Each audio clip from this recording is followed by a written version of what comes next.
Selamun aleyküm. Bugün miladi 19 Mayıs 2022 Perşembe, Hicri 18 Şevval 1443.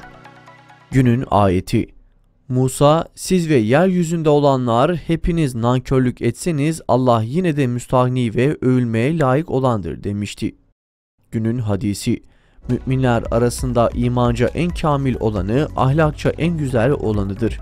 En hayırlınız da ailesine hayırlı olandır. Tarihten haberdar olmak için tarihte bugün neler yaşandı hep birlikte bakalım. 1924 Musul sorunuyla ilgili Türkiye-İngiliz heyetleri arasında Haliç Konferansı diye adlandırılan görüşmeler başladı.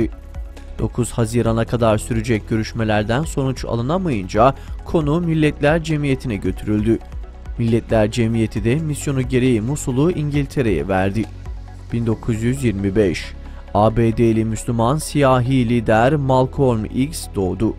Amerika'da İslami hareketin gelişmesinde önemli bir role sahip olup önemli bir çığır açan Malcolm X, Amerika yönetimi tarafından çok geçmeden fark edildi. Malcolm hayatını İslam'la şekillendirdikten sonra El-Hac Malik Eşşahbaz adını kullanmaya başladı. Hac farizasını yerine getirdikten sonra ABD'ye döndüğünde sahih İslam'ın yayılması için faaliyetlerde bulundu. Bir süre sonra 21 Şubat 1965'te Harlem'de bir toplantıda konuşma yaparken şehit edilmiştir. Suikast bir muamma olarak kalmakla birlikte üzerinde en fazla konuşulan ihtimal Elijah Muhammed ve CIA işbirliği ile gerçekleştirilmiş olduğudur. Malcolm X, 21. yüzyılda fikri olarak en etkili olan Müslüman aydınların başında gelmektedir. Müslümanlar, özgürlükçüler, insan hakları savunucuları, sosyalistler ve daha birçok grup kendilerinde Malcolm X ile özdeşleştirecekleri bir yan bulmuşlardır. 1935 İngiliz ajan Thomas Edward Lawrence, meşhur lakabıyla Arabistanlı Lawrence doğdu. İslam topraklarında yaptığı fitne ve ajanlık faaliyetleri büyük bir etki oluşturmuştur. O dönemde birlik ve beraberliği zayıflamış olan İslam ümmetinde yaptıklarıyla çok yıkıcı sonuçlar doğurmuştur.